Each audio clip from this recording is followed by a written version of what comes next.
Welcome back, everyone. We are so excited to have an author interview today. And this is something that when Luke and I were reading her memoir, I was like, wouldn't it be amazing if she was free enough to be willing to talk to us about her story? And there's so much overlap with her story and the audience that we work with. And we're just excited to bring her beautiful heart on to our work to let you guys hear from her. And yeah, we would like to introduce to you Jessica Willis Fisher. So I am a singer-songwriter, author, speaker, advocate based in Nashville, Tennessee in the US. And I have a crazy story growing up. My first book was released not quite a year ago. It's called Unspeakable: Surviving My Childhood and Finding My Voice.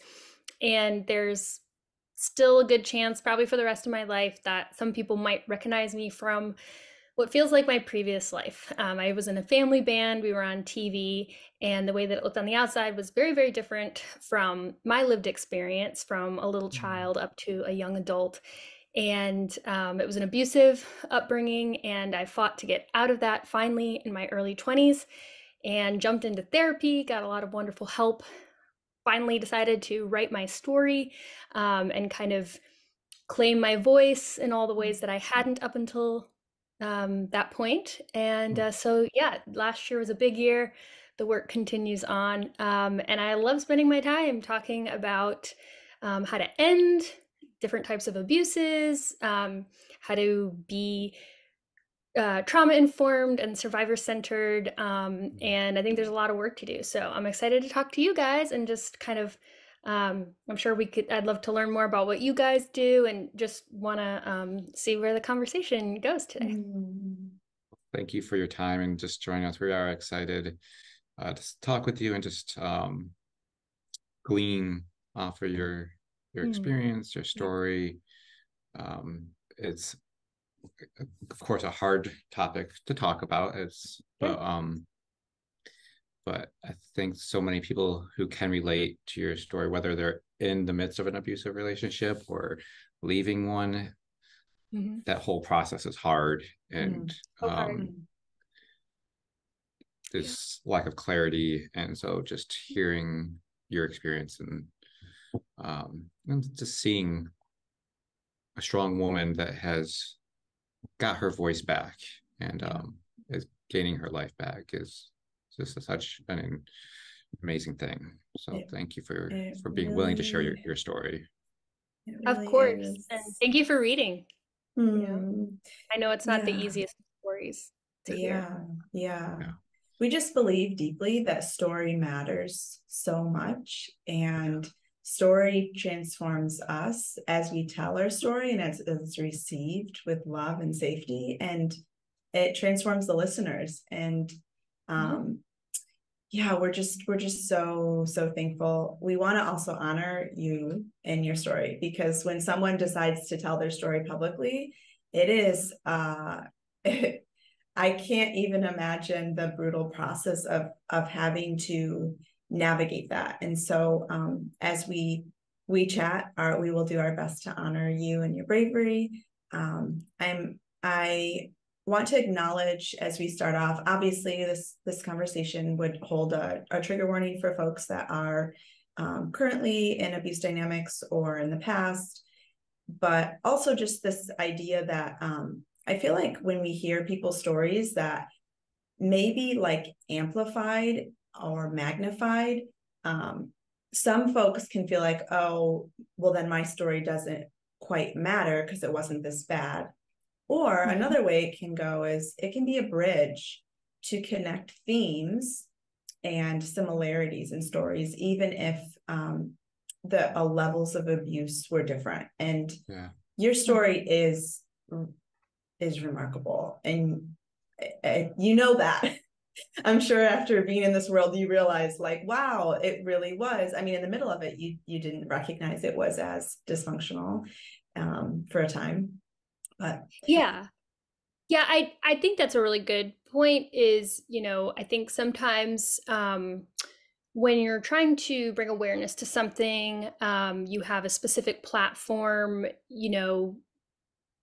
the stories are usually in the extreme, you know, Right. Yeah. or Yeah. can Yeah. be. I'm not always sure who you're sharing your platform with. Yeah. Um, and I've certainly realized I am not alone in some of the worst things that happen to me. There's also a few areas of my story that are just so outside the norm. Some of Sure. them aren't necessarily bad. Like, not everyone is in a family of 12 kids on TV, but all of us Right. can probably think of at least a couple, right? So you're not Mhm. Mhm. totally alone, but it's not the average thing that you see. And, you know, Yeah. I think, unfortunately, sexual abuse, which was part of my story, is extremely common, so Mhm. sadly so.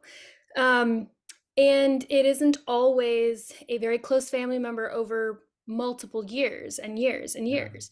Yeah. So, you know, some of the more extreme things, you're not on TV while, you know, still being around that person. You're not Mhm. fleeing for your, you know, fearing for your life. But sometimes, yes. So, Yeah. you know, I do think that I have certainly had the experience of looking at someone else's story and feeling like that's so much worse, Wow. right? And I've Mhm. had people look at my story and have that reaction. And I don't think it Right. serves us well to compare our Yeah. the specifics of our traumas, Right. because if we look at the consequences of those events internally inside of us, and we look at grief and we look at That's right. betrayal and we look at what trauma does to the brain and to the body, um, you know, the grief that all the humans feel for whatever reason, those are the things that tie us together. The That's right. suffering, the resiliency, like the Mhm. emotions and the effects that it has on us, Yeah. that's more of what we have in common. Like, our Mhm. experiences don't have to separate us. Wow. Um, so that was something that I really took away from a lot of my therapy, specifically at a place called On-Site Workshops, where you do some group work with a lot of people you haven't met. And I walked away going, wow, you know, the middle-aged screenwriter from New York Mhm. and me are so commonly related. You know, we're Yeah. struggling with the same things. We don't have the same story at all. We've never met each Right. other before, and we're leaving feeling so bonded, you know, and Mm. Yeah. everybody else in that group. So So apart from, I'm going to get into a question in a second about the sibling dynamics, but apart, just so people know, if they haven't read your memoir, apart from the sexual abuse, what other types of abuse were present in your story and in your home? so I mean, that I kind of feel like there's a number of times I've just gone ahead and said, like, if there was a type of abuse that you can think of, that was probably on the table. And I Yeah. think for me, for a number of years, there was not any abuse that I would have admitted to myself that I was going Mm. through. Yes. And then there became an awareness of, oh, I'm being, I'm in an inappropriate situation physically and sexually. But I was so young that the vocabulary was like totally non-existent. At some point, I do remember seeing a billboard that said, you know, 1 in 3 or 1 in 4 girls will be sexually abused. And I think it was the first time I was like, oh, does that apply to me? You know, and Mhm. like officially thinking of it that way, but not saying anything to anyone for a long Sure. time. Um, and so, you know, that was the first one that I was really kind of just getting over admitting to myself and admitting to others. It was, of course, the type of abuse that was criminal and led to the investigation and my father being arrested and him being put away. And so me getting out of that situation and then knowing that he wasn't, you know, he's not a part of my life and he doesn't get to be and he can't be of his own choosing because he has been removed. So that abuse was very validated and like admitting it changed everything. Yeah. But there are all these other things that were layered in there, and I still am coming to terms with what those are and whether I'm going to share them and how to navigate them. And there was definitely Yeah. spiritual abuse, physical abuse, you know, mental and emotional and all of that. As well, there was financial abuse. And like Mm. a lot of these things I didn't even necessarily know. You know, you find out, oh, I made this amount of money. Like, I knew I wasn't getting paid for it, but I didn't even know to what extent that was being used against me and my siblings and things like that. So, Yeah, just kind of a whole gamut of things for sure. Yeah. Thank you for sharing that. Yeah. That was definitely clear in your story, how many Yeah. multifaceted layers of abuse and control there was. I mean, which makes you getting out of that like absolutely miraculous, because the nature of abuse is to keep you under the power of another, and to not be able to find autonomy and a voice, and even your own recognition of your own needs and will as mattering because of the coercion. I mean, it's just absolutely amazing that you found the way out, and we'll get to that in a little bit. But can we explore a lot of times in these high control families, cult-like families, which I think you referred to that, and we affirm that a cult, your family worked similar to a cult. How do these sibling dynamics, what did that look like? Because it's never just, oh, we're all on the same level, we all have the same expectations, and we're all treated the same in these types of situations. So we'd love to hear from you on that. Sure. Yeah. So, just a few basic things if people aren't familiar. I'm the oldest of 12, so it's a very large family we're talking about here. 12 kids, 2 parents. We were all from the same parents, no twins, just like a lot of kids, fairly close in age in a row. I'm the oldest, and my whole family was homeschooled, and then we had a family band. So, anything that you can kind of think of, the environment in which it was happening was very closed environment, and it was the same environment, like my teammates when playing sports, siblings, on stage with the family business, who are your coworkers, my siblings, who was in charge of everything, dad. The religious element, we were eventually home churched as well, and although there were other people involved than just my siblings and parents, dad was extremely influential in that. So the environment was the same environment, and controlled basically by the same person, my father. And so, yeah, I think that you brought up cults. I mentioned in my book kind of learning about cults and realizing that there was a huge overlap in kind of acquiring useful vocabulary, things that a lot of times apply to cults, and people maybe hear about cults, but really does kind of apply to my family. I think that was maybe the road we were headed on. That's one way of looking at it, is we could have been in the early stages of like a Toby Willis cult, if he had been allowed to continue on, building his power and all of that. And I think that, I'm sure there's terms I don't even know, but the abuse, the familial corruption of, me not being able to have a healthy relationship with my mother, me to her, her to me, obviously not with my father either way.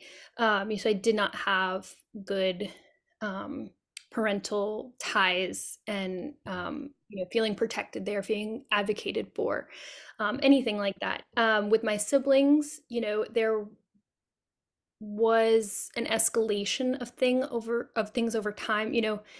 I have memories of it being not that bad, pretty normal. Like, we were just little kids, preschool age. So, it wasn't even weird that we were being homeschooled, or that, we'd go to church on Sunday. Mom would teach us little things. We'd play with our toys, our Legos, our dolls, and dad would come home from work, and would have matched so many other people's lives.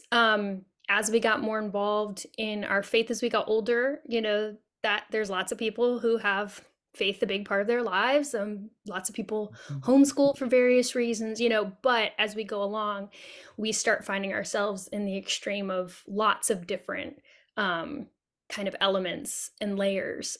So, I don't know exactly where you might want me to go with kind of looking a little bit into the dynamics with my siblings. I think being oldest, I've been asked and have reflected on, where there's sort of those typical things of older siblings sometimes to feel protective of the younger siblings. And I actually really feel like I had that with my mom. negatively. Like there was this burden to try to understand something that was beyond my pay grade and protect her from things I didn't even understand that I was trying to protect her from, but I knew things were wrong, and it made me feel like I couldn't really go to her for help. I didn't want to overwhelm her. I wanted to be a big girl. I wanted to be a help. As I got older into my teen years, there was this sense of realizing the system that we were in under my dad was extremely bad, and that she was letting herself be treated extremely bad. And then frustration and a bit of betrayal of realizing you brought us into this system. Like, I was born into this. I didn't get to I didn't choose to marry this man. I did, but here we are in this system. And I was like, we got to survive and work in this system. So I would actually clash with my mom a lot. And there was an element of,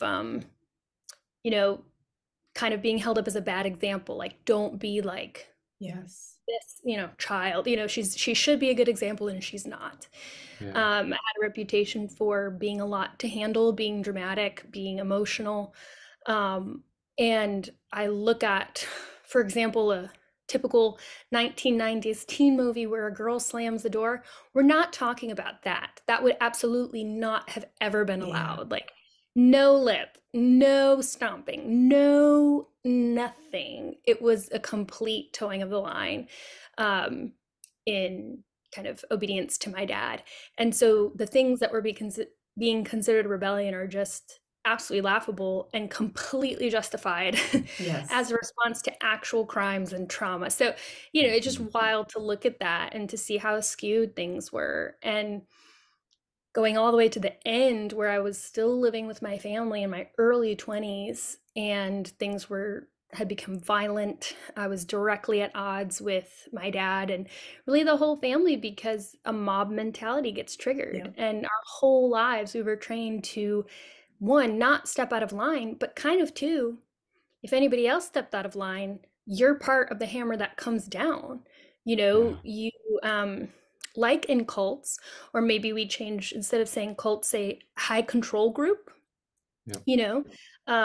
I don't know if you guys are familiar with, do you know like the bonded choice framework, where like with a cult, it's kind of like, well, you have a choice, but really you don't. It's like an impossible choice. So, there was a lot of those dynamics. People can look that up and look into it if they feel curious about that. But I realized that really applied in my family. You have a charismatic leader, you have these rules that keep the community in place, you have peer pressure between the members of that group, and that's where we were by the end kind of that 2016, just putting it in a timeline. I have a really good quote from your book about look at that. It's first about the complex relationship between you and your mom. So my mother entreated me to conform during the standoff, proving her sympathy was only available if my father was not there demanding her support. When I pulled her one way and dad the other, dad's string always won. She loved me, but she loved me after him, and he demanded everything. Yeah. What a place for a child to be. Yeah. And a child, like, we're all children our whole lives. Like, we grow older, we grow into adults, but we're still our parents' children. We're the descendants of these people that have come before us. And so at that point, of course, I'm still a child. I'm a child now, as in I'm a daughter, but I'm 23 at that point, and that's really insane, because I'm taking the things that I felt and confused me from as early as I can remember, and like finally seeing them play out in a way that I can confront and have to make a choice about. Do I stay in this situation? And my experience was not of being physically restrained for the whole time or chained to a bed. Like, that stuff happens. Like, in prison, you can be imprisoned.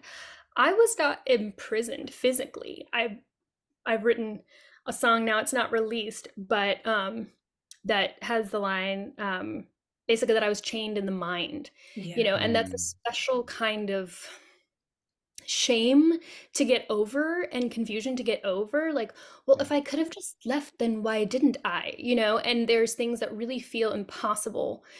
And they are very much possible. It's just you didn't feel you had that choice. You felt you had no choice. So for me, until the day that I left, I didn't have the choice of leaving, is what it felt like. Yeah, And I can now look back and go, could have walked out the door, could have said no, could have turned around, right? But I'm saying that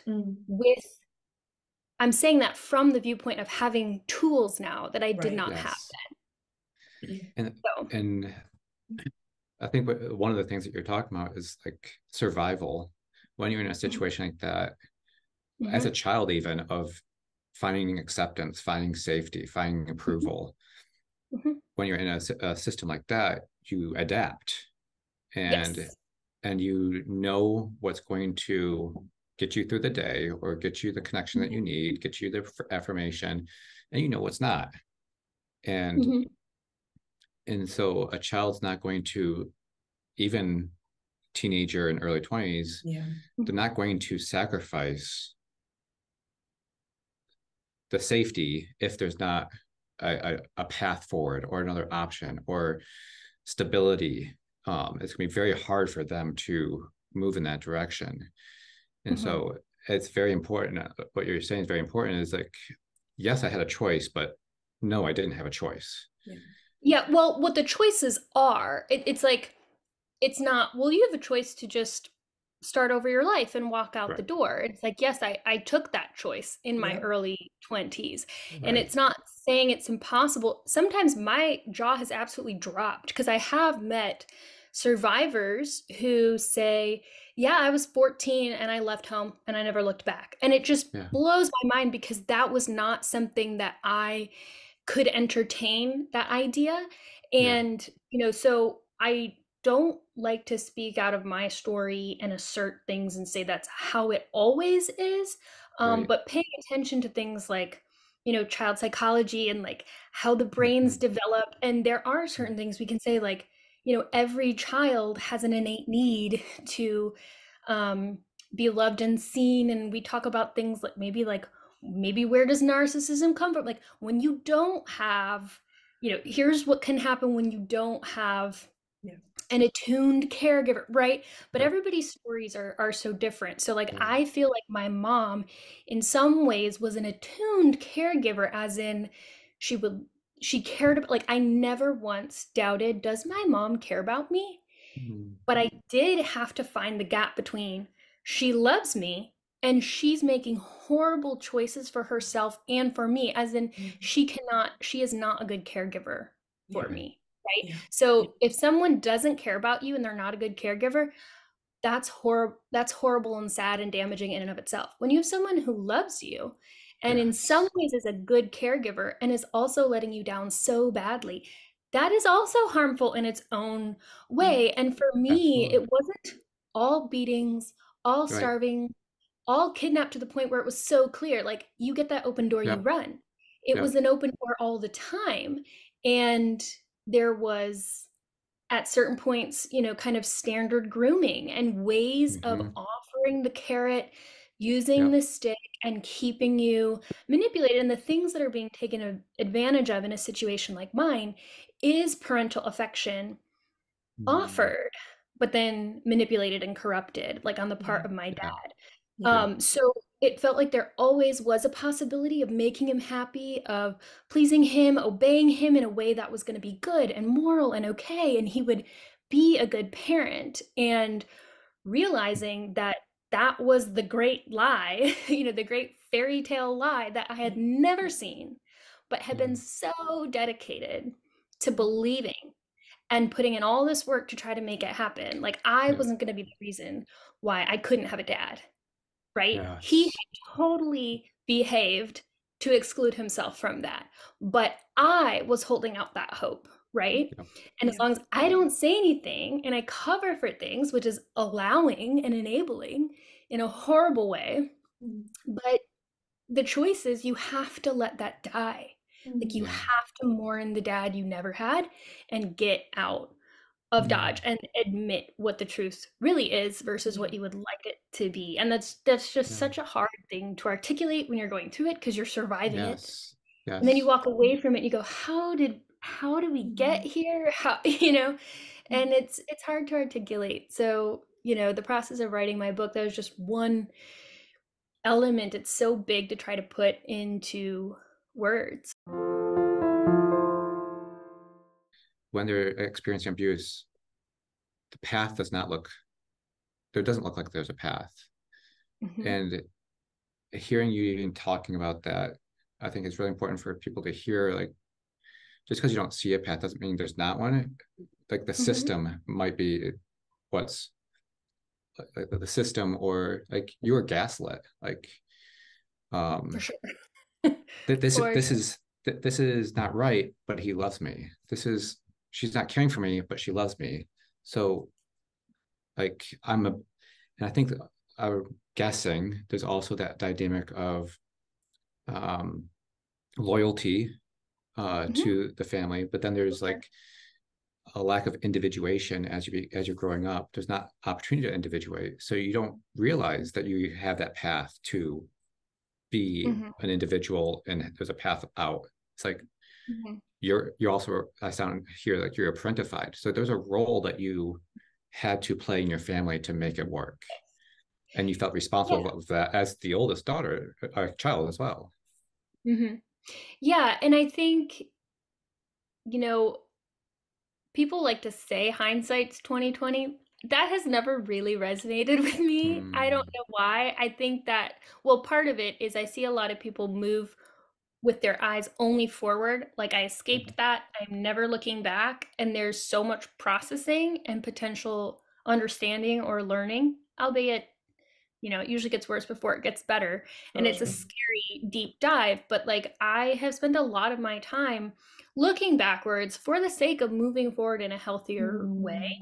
And I think that to this day, I still will be reminded of something or intentionally try to remember something, and it kind of offer up a whole new, I don't know, a whole new takeaway or a whole new understanding of something. I have not lived everything. Like, I am not a parent at this point. I've been married for a number of years. I've not been 20 years married.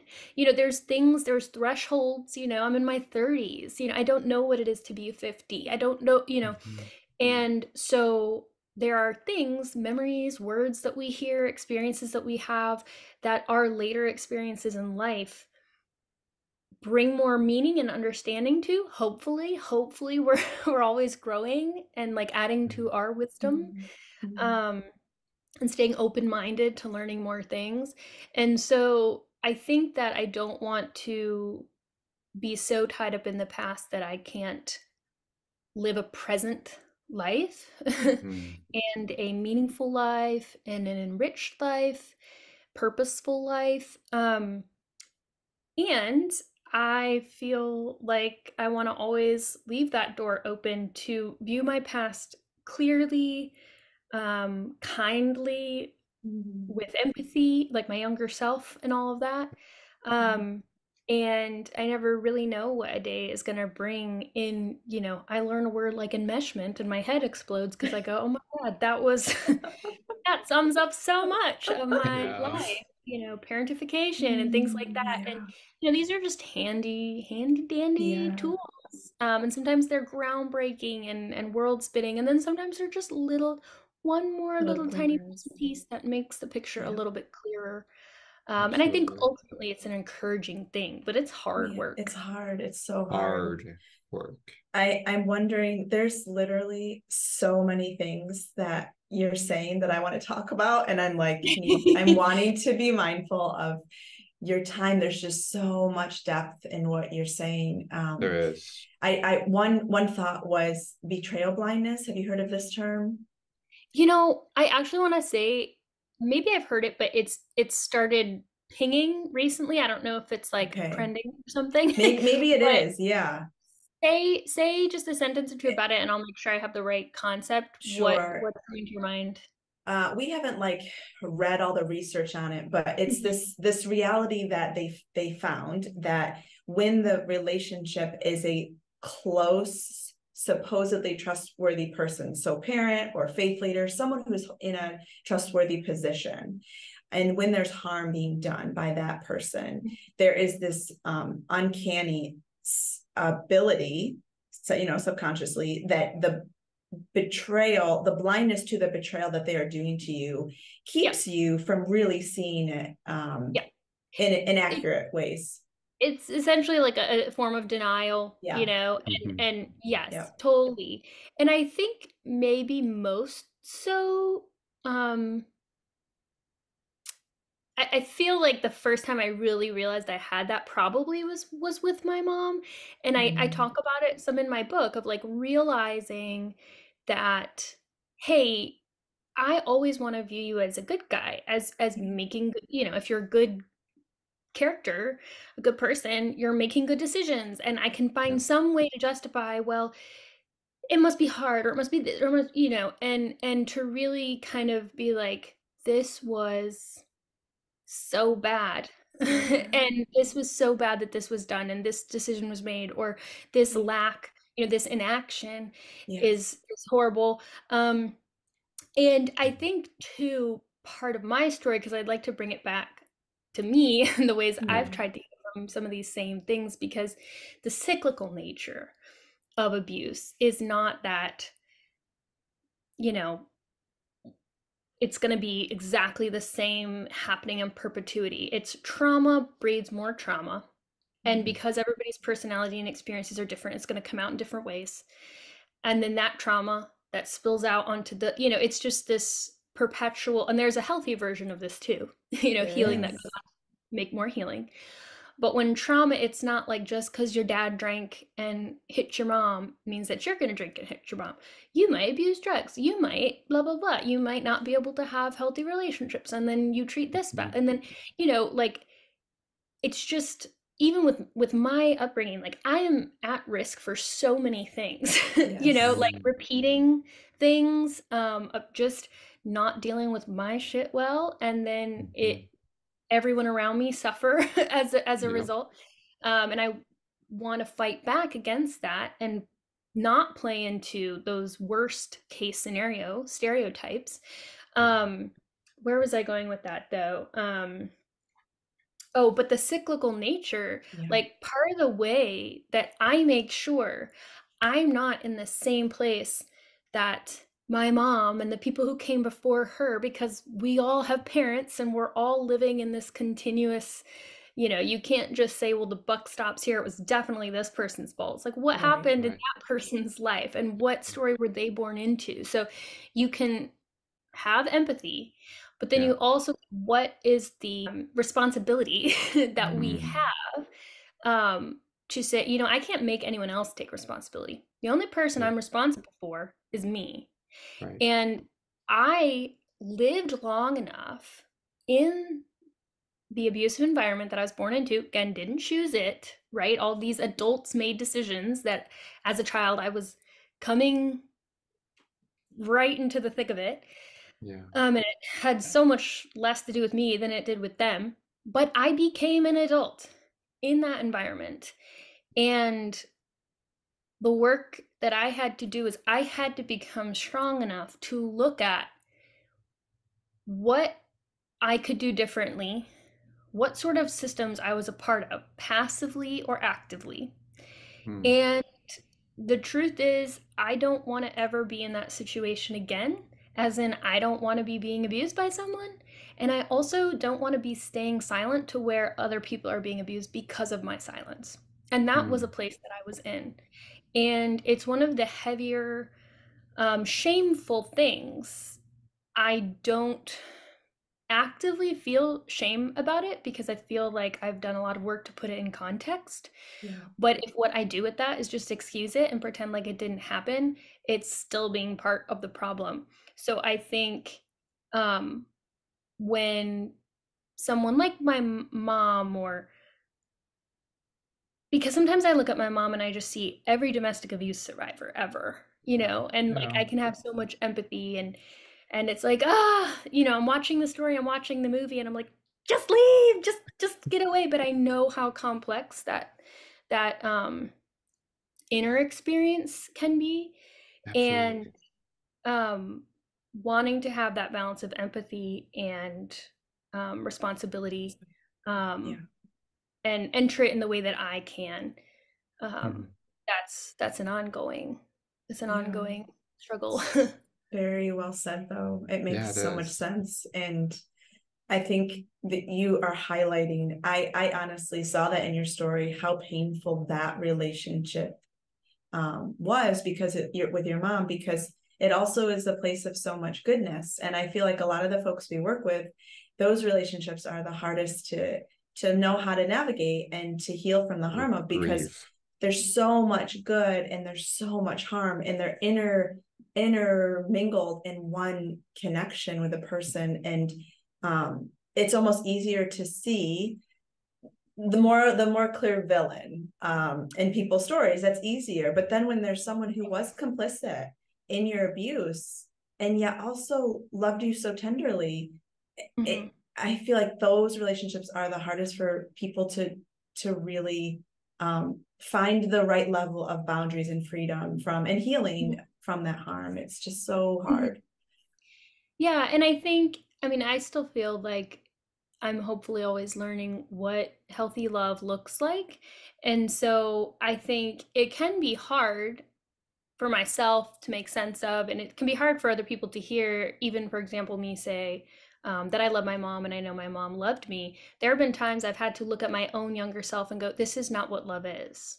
I've had to look at my siblings. I've had to look Yep. at other young people that I love that have seen such damaged, toxic versions of relationship that that's what they think love is. Yeah. And it's one thing to say whatever you want. You can say this isn't what love is. This is toxic. This is harmful.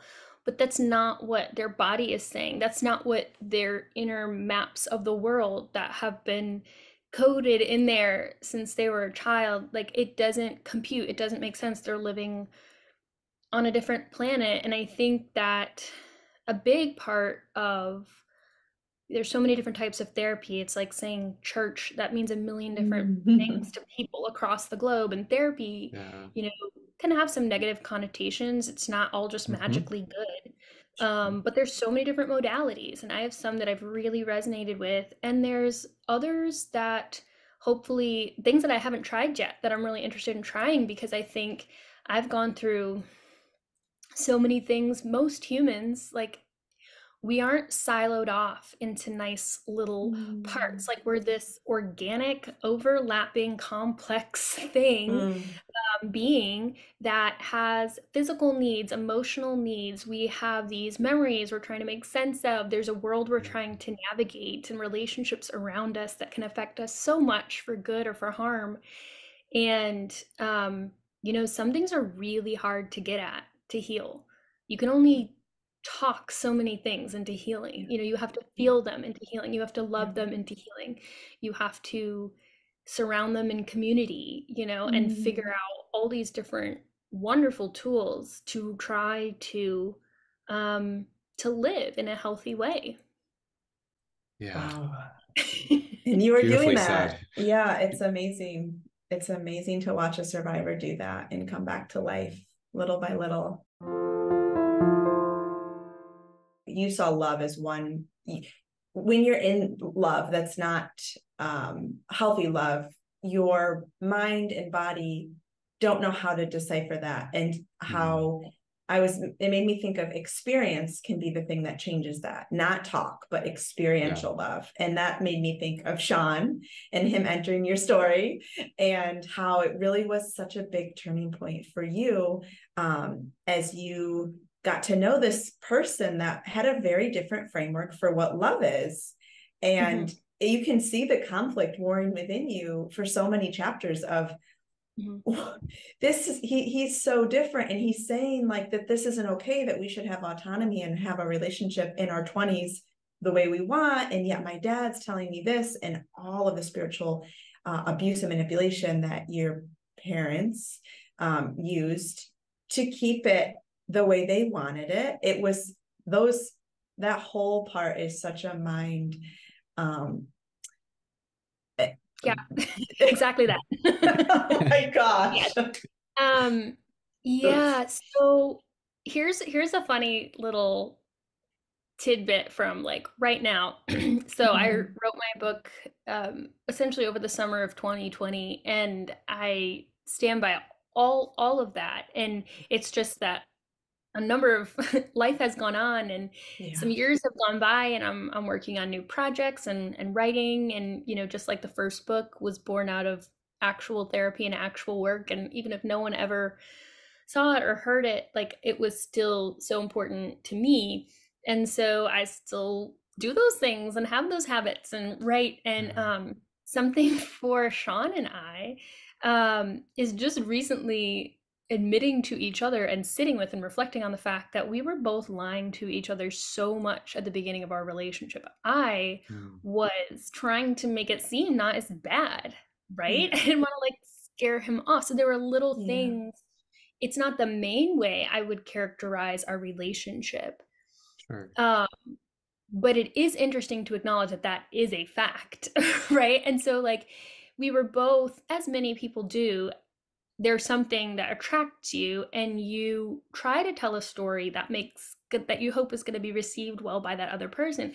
And my story was like trying to cover up how dangerous of a situation that I was in. I didn't want him to know little things like I don't have a cell phone and I'm in my early 20s in the 21st century in America, and like I know that's not the norm. How do I not scare him off with how strange, how does it come off endearing instead of just red flags all day long? And so it's been interesting to say, if someone came to me, not that I'm a relationship expert, but if someone was like, so we're just going to lie to each other about the main things that are going on in our life and all of this, do you think our relationship's going to work? Like, should we get married a couple years later? I'd be like, whoa, that doesn't sound ideal. And like, there's so much about our relationship that is not necessarily ideal. Like, it doesn't sound objectively healthy, right? But what's amazing is like his crazy story that got him to where he was,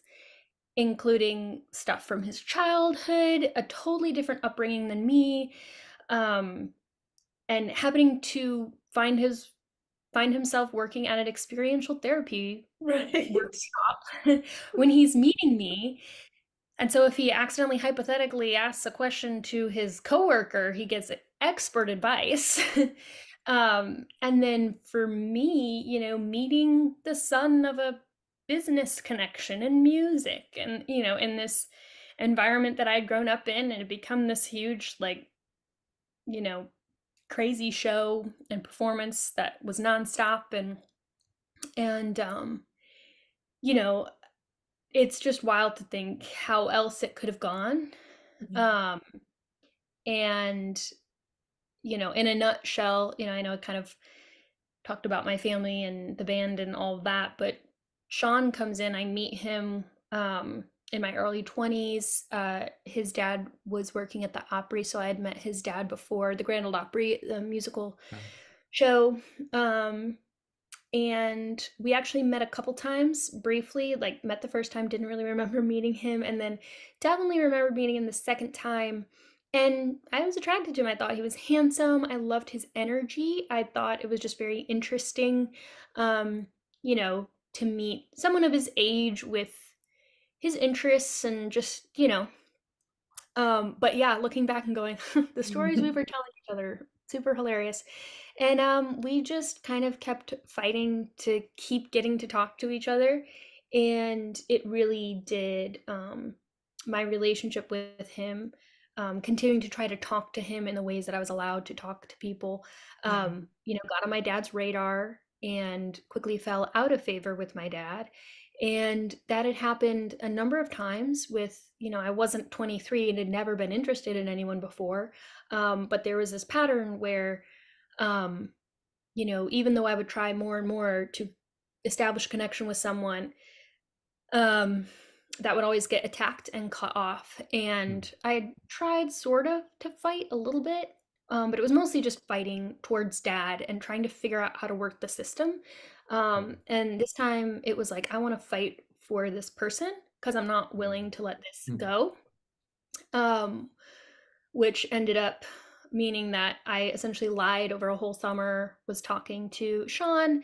And again, not what objectively I would think would be healthy for anyone when you're having to hide things from the people you're with and the people who are supposed to love you and you're supposed to love them, and it's supposed to be healthy and honest, and it's not.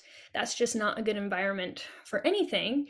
Um, and so that set me up again religiously. I think there was a lot of teachings where children were just supposed to obey. Again, that term children, even though I'm an adult, I'm legally an adult, he cannot tell me what to do. He does not control my life at this point, my dad.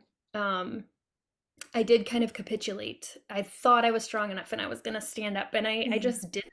I rolled over. I went, okay, I'll break up with this person. I will not talk to this person, and I tried to go back and toe the line that I had for so long, and I wasn't able to do it.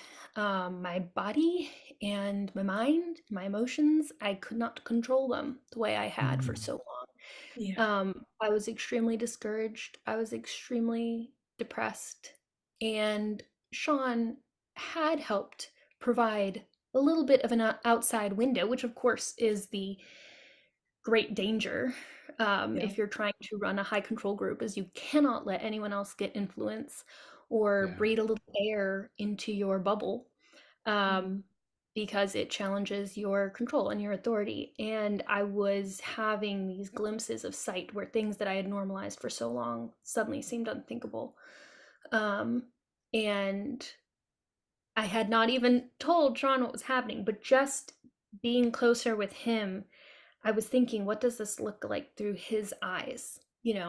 And that gave me a shift of perspective. And there was a lot else going on, and I try to talk about all the complex dynamics in the book, but being on TV, and I'm not the only one growing older. All my other siblings are growing older, and my brother was in a relationship. He was going down the path to getting married. He was engaged. He was allowed to do that. I was not. And that was also another kind of method, another avenue where information was kind of sneaking out, and it just, there was this effect going on. My dad was trying to hold on so tight, and it was not sustainable anymore. And my version of that was very much tied up in my relationship with Sean. And that was like I was the problem, Sean was the problem. Our relationship was the problem, not dad. Talk about the ultimate gaslighting, totally changing the subject, totally distracting from the main problems.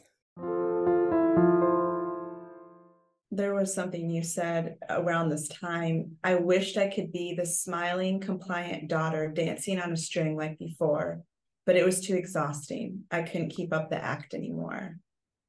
And the unraveling was happening, which I'm sure was so terrifying because the foundations of your whole world were not remotely stable.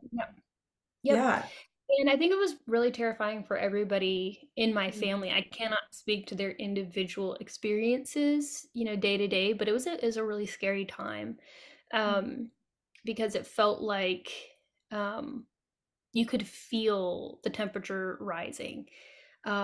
Or there were a lot of analogies in my brain at that time. Like it felt like, okay, we're on a runaway train, like to the extent that this speed means death, like but there's nothing you can do. You just hold on and just close your eyes, because you don't want to see it when it comes, that sort of effect was very much that time. And I think I talked to some of my performing friends in particular about this, but I think we all go through it. You can be in a high power corporate job. Like we ask things of our body and it can obey for a long time.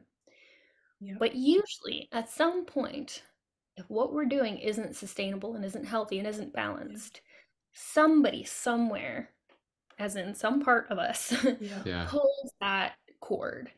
and pulls that emergency brake, and our bodies will shut us down if we are not listening. Why am I having this panic attack? Why am I why can I not breathe? Why am I so depressed? Why am I losing weight? Why am I losing my hair? And those can be really, those are some of our last wake-up calls, some of our last warning signs.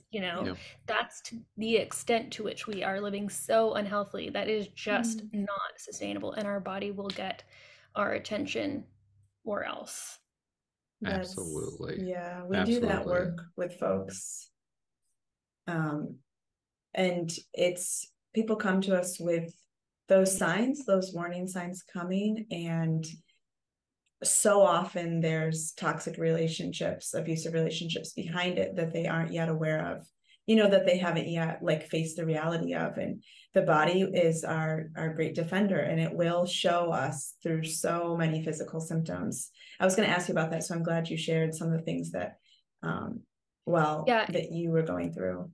And it's counterintuitive, because the reaction that I was having at the time was, I'm so weak, my body is betraying me. Where really that was a source of truth that I had been blocking out. And so instead of whispering or speaking, it was screaming, right? My body was essentially. And it, not only was I blaming it, it gave other people cause. My dad, look at, she's going crazy. She's, look how, you can just look at her and tell something's wrong, and that was, again, my problem, as opposed to a legitimate, reasonable reaction to what was being done to me and what I was allowing to happen to me. And I think something that I've reflected on more recently is, really just all the ways that my religion and spiritual abuse was tied up in everything, and it's where did I get the idea not to listen to my body? Oh, I was literally told that for so many years, and I'm not wanting to just come for everybody's favorite religious doctrine of choice, but I am drawing so many connections to teachings that were being given to me when I was so tiny. And it is bone chilling. I'm not even sure what all I'm going to end up taking away from it, and it's probably a lifelong process, but there's something about watching a home video that you found of younger you when you're 3.5, and you're surrounded by your mom, your dad, your aunt, your grandma. They all are around you, and it looks like such a loving scene. And I think for many of them, it was a loving scene. And we're singing this very militant song. I don't know if you know this little kids Christian song, but it's I may never march in the infantry, ride in the cavalry, shoot the artillery. I may never fly o'er the enemy, but I'm in the Lord's army. Yes, sir. And I can't sing. I'm 3.5, but I'm doing all the motions. I know this song, and I'm doing the yes, sir. And I don't know, it just hit me now, and little things like he's got the whole world in his hands, and I'm looking at a world that was very much, talk about his hands, like a male, all-powerful authority that there was no escaping. You owed all of your obedience to. It created you. You owed everything, and that shape of spirituality. And then, Christianity is a very expansive word for thousands of years, a whole planet's worth of different interpretations. But it's Protestant Christianity, evangelical, Baptist, fundamental, conservative, and you boil that all down, and that's the branch of the tree that I'm talking about. And so many things you can say, this teaching over here directly related to this crime over here, not just well, we have different opinions on whether this is okay. It's like, Right. most people on the whole planet agree this is wrong. Yeah. And when you do start to get into territory where people maybe do think it's okay for a father to be dictating what his adult daughter is wearing and who she's talking to, like, that exists too. Yep. It's on an extreme, and it happens in multiple religions, but like, that's what we're talking about, right? It just doesn't present, it wasn't a burqa I was being made to wear. It looked differently. It was blonde and smiling and on TV.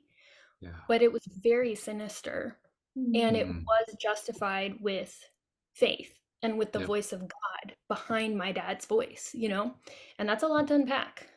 I think that blew me away the most was how, especially when you're starting to date Sean or whatever you were allowed to call it, and you guys have this very healthy, normal for your sexual development at that age. You're sharing pictures with him, and they're like, quote, revealing pictures that you're sharing with the guy you're in love with, who's in love with you. Totally normal developmentally, sexual development, completely normal. And yet the man who's sexually assaulting his children, I mean, my mind, it was like watching a serial killer documentary. I couldn't, like, the most healthy sexual thing in the entire memoir was what you did by sending a picture.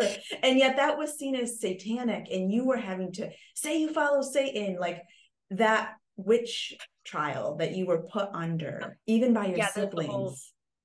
That's the whole thing. Yeah, that one still lives in this body, man. Like, I've tried to exercise that experience from my body, and it's intense. Gosh, we could talk about so many different things. I think that it's so weird. You get put on your back foot where you're having to defend. It's like, look, I don't even want to defend or not whether someone should send pictures or not, because like, I don't have a kid, and like, one day am I going to be like, oh my god, don't do that, like, here's the ideal, or please follow this rule, or whatever. Like, that is so not the point. No. As you were just saying, if there's someone who has that authority, it's definitely not the person who is committing felony crimes and has faced no check and balance on that for years. And I think this is still something that I'm struggling with, and it's an ongoing struggle, I think, with the Christian community for me, a struggle that I have. I would love to stay in a Christian tradition. I would love to find a church. I would love to find theology and teachings that make sense for me, and I have not found that. Just being honest. But it is so much of my heritage that it's kind of like, I did not enter this house. I did not purchase this house. I am in this house, however. So I'm just trying to figure out if I should leave or not. Right? So it's not necessarily where I would declare, I don't know. I haven't been like, I'm not a Christian, but if Christianity is what I was raised with, then I definitely am not. Right? It's just, I know there's other interpretations of it, but as I am examining larger or alternate versions of the Christian faith, my question is, at what point does a human, mostly a man, do something that removes them from the eligibility of authority? At what point does a parent, a father, a husband, who by a lot of interpretations is the one with that authority? There's exceptions, there's this or that, but ideally that's what God wants, right? Like, this is what their worldview is saying. At what point does the king not get to be a king anymore? At what point does, see if you pick up which Bible story I'm talking about here, at what point does the son get to look at his father, who is the king, and say, you didn't handle the rape of my sister very well. You did not give her justice. I do not think you are a righteous, good person. You shouldn't have authority.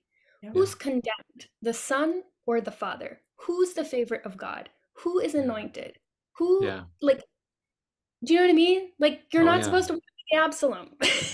You Ooh. know, Yeah. like that's the rebellious child who was rising up against Wow. the favored of God, you know? And Advocating for so, his sister. Mm. yeah, and it's like a small part. Nobody ever emphasizes that part. No.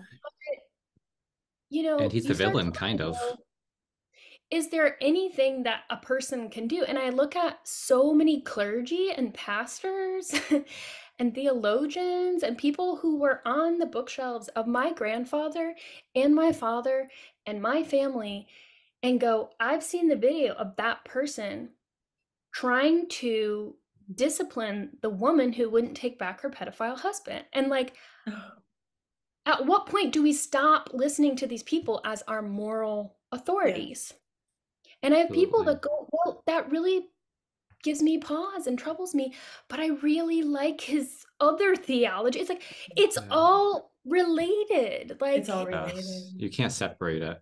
Yeah.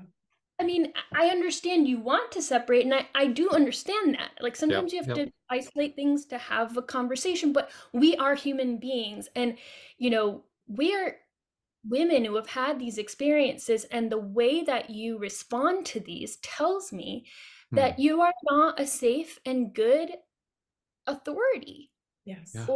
or protection or community that I want to belong to. Absolutely. And you're probably part of the problem, part of how this Yes. is allowed to go on.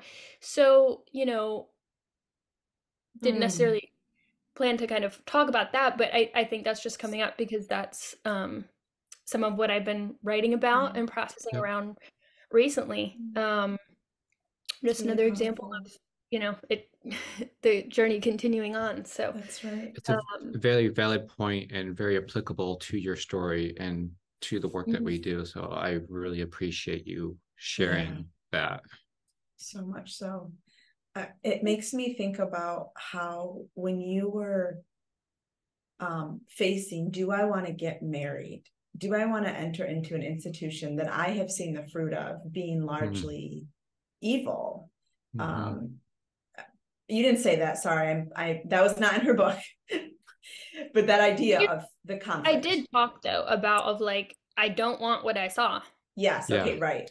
Yes. So I have a passage here that I highlighted that was just Luke and I were talking about how this seems so important for you to have to really look at this so honestly, so brutally honest about as I'm moving forward with this man, am I like yielding my whole life and rights and safety into his hands, or am I choosing to be in partnership with him and still maintain my autonomy and still know that I can leave if I'm not safe or if my children aren't safe? It was so powerful how you shared this. So do you mind if I read this? Sure, yeah. Okay. I was determined to never find myself in my mother's situation. I walked myself through why I wouldn't. First, Sean was not toxic, controlling, or utterly unable to apologize. He was working on becoming the healthiest version of himself in his own way and treated me with the respect and care I had come to see as required for any healthy relationship. Second, perhaps more important, it was my responsibility to acquire the tools, standards, and support that would give me the strength to do the right thing if ever I or any future children were being hurt by Sean or anyone else. The only thing I knew for sure was that I had already chosen Sean. We were committed. In my mind, in my heart, he was already mine and I was already his. It had not happened at one moment of decision or as a result of some carefully implemented plan. I was not waiting to make a deeper, more meaningful promise when we signed a paper or read a vow. He was his own imperfect person and encouraged me in health, freedom, and respect. In all our sickness and health, we had showed up for each other. So far, each blow meant to drive us apart only forged us stronger. There was no way to guarantee or prove that we would make it. Our relationship was breakable, as everything is. But I was willing to take the risk of loving him in the hope he would continue to love me back, open-handed and true. Yeah. So powerful. Yeah. Both and. Gosh. Well, I still feel that same way now. We've been married 6.5 years, which isn't nothing. It isn't forever. I hope there's this love song that I love by Jason Isbell And it's talking about something that seems maybe to make love sweeter, as we know, we always say forever, but we know it's not. Like one of the lines in the song is maybe we'll get 40 years, you know? And that's kind of like best case scenario for most people, depending on how long you live and when you meet your partner, if you have a partner. And so I look forward to that. But I do think, not but, and I do think that the framework I was given was essentially that you belong to someone else. You are owned by them. You're completely under their authority. The female is under submission to the male, to the husband, and the children to the father and the parents.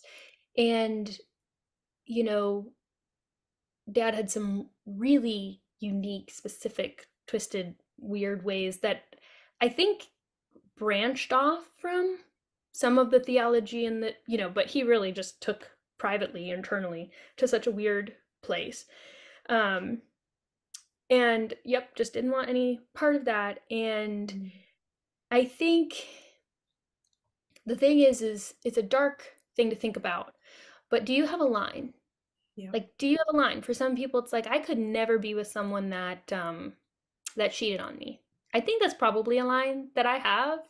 I think a lot of people have that line, and then they get there and, you know, they find it in themselves to keep working on what they've built, depending on where they are in their story. Again, though, I really feel like it's like, whew, I could not imagine getting over that. I think that's like a line that I have. But the line that I know that I have for not just my romantic relationship, for any relationship, is I cannot be in a relationship with someone who is going to physically harm me on purpose, probably even physically harm me on accident. You know, if someone's drinking and they hit you, I'm so sorry, that wasn't me. Yes, it was. That was you. And you're responsible for that.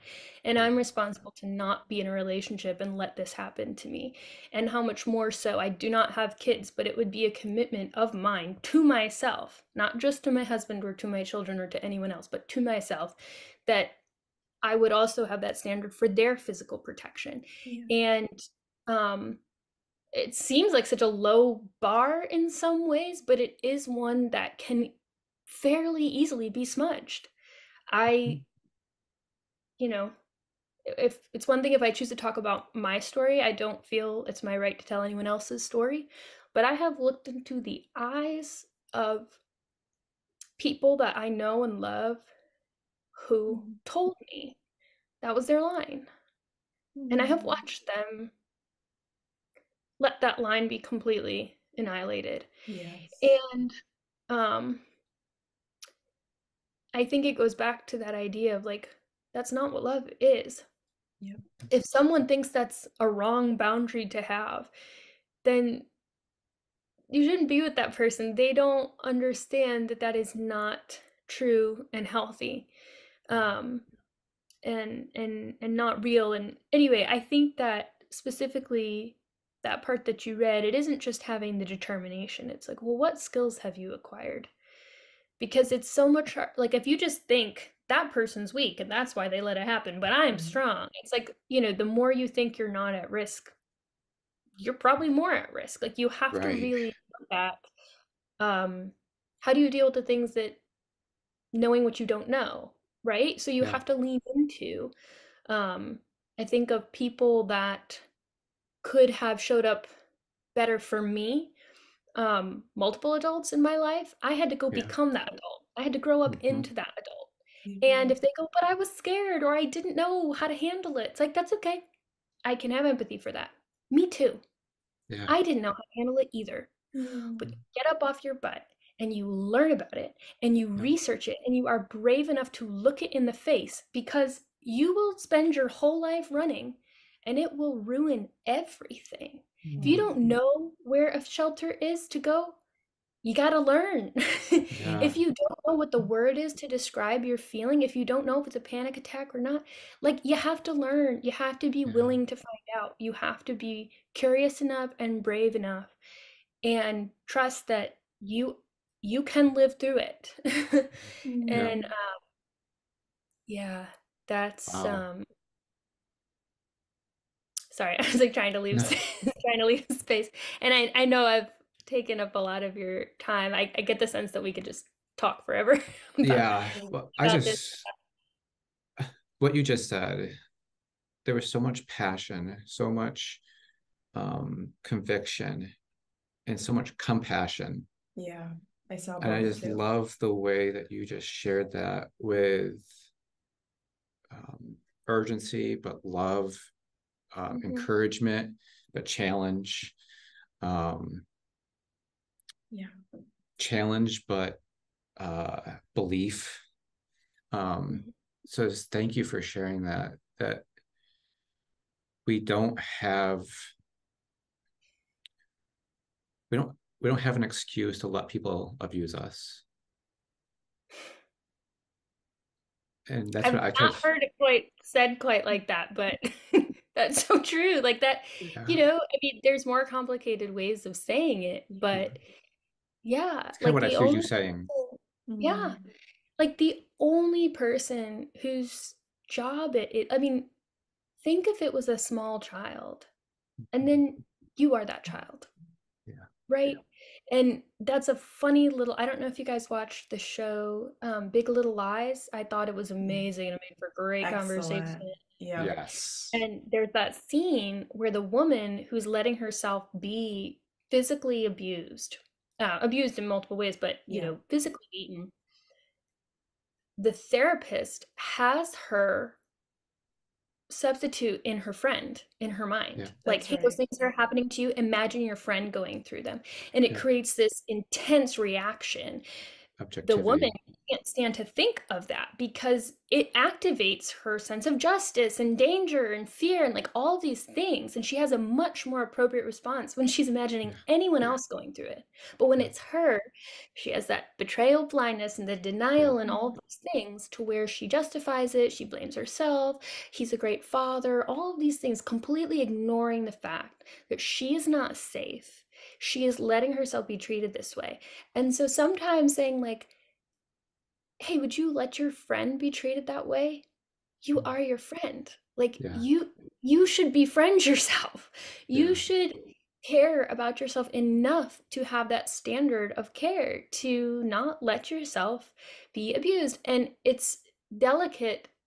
I'm so curious to like listen back to the wording of how you said it, because it's a delicate thing to not victim blame. It Well, I you is. was let this I happen wanted to to say yourself, that right? after you're done, like I am not blaming the Yeah. victim of Yeah, it's so delicate. Right. It's more about what does the process look like in taking charge of what you can do right. yourself. So it's Yeah. it's never something we should be saying to the other person per Right. se. No. It's how do Mhm. you create that compassion within for that person? That Exactly. it has to come in. You can shower someone with love, support, everything from the outside, but if they're not in touch with how to do that internally for themselves, it's going to cut off so much of what really needs to happen. So I Yes. I totally get what you're saying there. Yeah. Um, we can wrap this up, but I just want to end with um, a little quote from that brought me to tears. We had a small wedding. This is around the time where your dad's trial is in motion and it's taking forever, and yet you're walking forward bravely into marriage.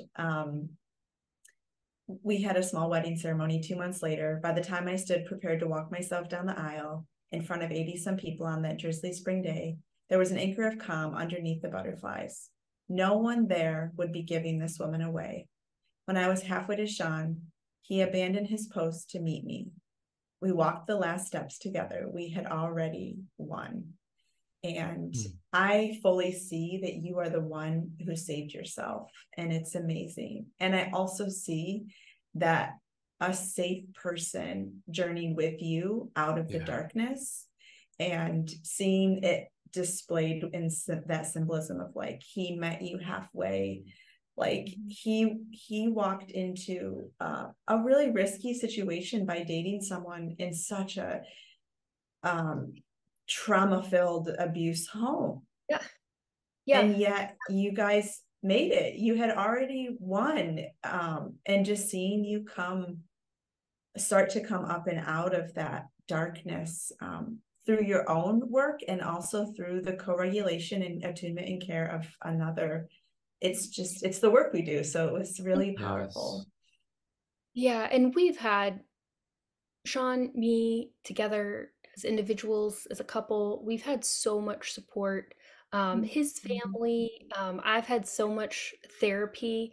And sometimes I just look back at the indicators that were there and go, God, again, like, how have we gotten here? And not that this is a destination, it's still unfolding. And I hope so many wonderful things for us in the future. And it's weird to be like, I've had 6.5 years of feeling supported and in love and challenged and all these things. And like, some people go through their whole lives and never have one day of this, you know? And so I feel very, very lucky. I do not take it for granted. And I just think, you know, if people were able to get like multiple years of absolutely amazing tailored therapy, like, of course we would all be doing so much better, right? So I also, you know, I don't want to diminish the choices and the work that I've done. I also don't want to hesitate to kind of say there's no way I could have done this on my own. And a lot of my time and my effort now is spent in trying to give back to the people and the organizations that were there for me, and just figuring out like what's the most impactful work that I can do. And I'm so glad for law enforcement, for the legal teams and the legal arena and the work to fight there. Of course, the amazing therapists and advocates. And right now, just sharing my story feels like the most valuable use of my time. And again, I'm writing more, but looking for the thing that only I can do, not as in I'm going to win a gold medal for it, but like something that my story and how I've gotten to this moment, what has gotten me here, and what's the most that can be made of that. That's kind of the energy the space that I try to work in now. And there's a special kind of energy when you feel like, because I meet people that do that. A lot of times it's people that are doing things like yourself, like they're taking their story and something that they've survived or something they've made sense of, and they're sharing it with someone else. And so they're adding meaning, personal meaning, and larger, deeper meaning, contributing in some larger, more universal way. And that's an energy that's contagious. So thanks for sharing your version of that with me here today. Thank you. And I hear you saying the nuance of, in your story, the nuance of, I couldn't get out of the situation without making choices, and I needed the support to help me make those choices. Yeah. And that's, yes. I think that's really important. Goes so often. Yes. Yeah. Well, you definitely bring that energy that you were just referring to. It's palpable and it is powerful and it's totally contagious. And like you said earlier, it's the kind of thing we want to grow and have that synergistic effect, instead of all of the trauma that has come through our lineage and our society. We get to be bearers of the good, the light of healing and hope for people. So we just want to affirm you and thank you for that. And just the little slice that we got to share today as our paths crossed, we're super, super thankful. Yes, we are. Thank you guys. Thanks for reaching out and being interested, and just, you know, this is another way that people can get to know about my story and my book, and and hopefully I think everybody has a part to play, and there's so many things that are needed. There's advocates, there's just people who are brave enough and willing to kind of acquire their own personal tools so they can be a support. From the sexual abuse side, if you are lucky enough to have not experienced it yourself, someone you love, either already or at some point in your life, will be dealing with that. And I do think it's kind of a responsibility of all of us, if you have the bandwidth, if you're able-bodied, able-minded, are healthy, like, and you can stomach it, you need to learn about this, so that you're not without those tools if you, or God forbid, someone you love is struggling with that. Yeah. So, Yes. I don't want it to sound like doom and gloom.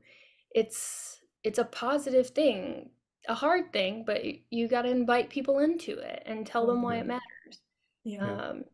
So where do well, people find you, Jessica? And how about the name of your book? I don't even know if we mentioned the name of your book. I mentioned at the beginning, it's called Okay. Yeah. Unspeakable: Surviving My Childhood and Finding My Voice. And it is, it's been out in the US. I know people may be listening in different places. It's about, in November, October, November, it will be coming out in the UK. Oh, And awesome. there's a paperback edition that's slated to come out in the US in May, I believe, of next year. Okay. And it's on Amazon and things like that. People can worldwide go to my website, jessicawillisfisher.com, and I have a merch shop where I sell signed copies, and those they're more expensive. They're hard copy and signed, but they ship worldwide. Amazing. As far as I know, last time I checked. And yeah, we didn't really talk about music, which is totally fine. But in case you're wondering, where does that come in? It's a big part of my life. And last year I put out my book. I also put out a solo record. And if you're more of a listening as opposed to physical books, you can listen to my audiobook where it's so good. Listen to it. I got to read it myself, and it includes some music. And suffice to say, music is an extremely impactful tool of mine in processing and therapy and all of that. And it's extremely healing and empowering to put my story into song and lyrics and things like that, and melodies. So, my website and social media accounts have updates and all that stuff. I'm coming to Ireland and the UK in January. That's kind of my next big trip, but I haven't traveled abroad for a while, and I'm excited to do that. Hopefully I'll be in the studio again soon, recording. So yeah, keep up with all of the things. Definitely. Absolutely. My goodness. Well, wonderful to talk with you. I hope our audience, you've enjoyed this. If you haven't checked out her memoir yet, highly recommend. She's not only has the powerful story and shares it with such heart, but she's a really wonderful new writer, which is, I guess you're not a new writer because you've been writing songs since you were like itty bitty, but in this thank you also. genre. Thank you for validating that, because that was like my oldest dream, was to be an author. And then I think I fell in love with songwriting to be like, oh, this will be the closest thing that I do to that. And so it's just felt like the little kid who wanted to, I've said this multiple times, different places, but I wanted to be an astronaut, and I walked on the moon, and it's just like the world, I could die happy sort of feeling. So if anybody's ever like, I read your book, but also I love the writing, I'm like, yes, that's huge. I'm so happy. Well, thank you so much, guys, and keep up the great work. Thank you for just welcoming me here and having this conversation. I look forward to being out in the world. Absolutely. And we will see you next episode on the Filter Flourish podcast. Have a great day.